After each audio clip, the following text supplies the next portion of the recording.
ভারতের রাষ্ট্রীয় স্বয়ংসেবক সংঘ আরএসএস এর ওপর নিষেধাজ্ঞা আরোপের দাবি জানিয়েছে আমেরিকার একটি ধর্মীয় স্বাধীনতা বিষয়ক সংস্থা।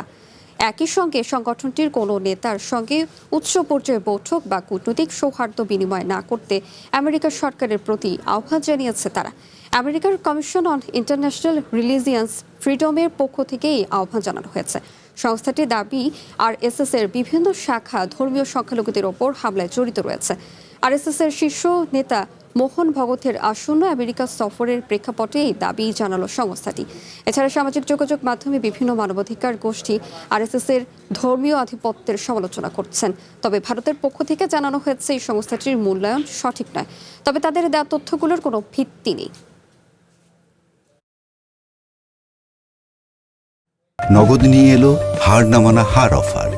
সর্বনিম্ন 10,000 টাকা রেমিটেন্স নগদে পাঠালে থাকছে স্বর্ণের হার জেতার সুযোগ।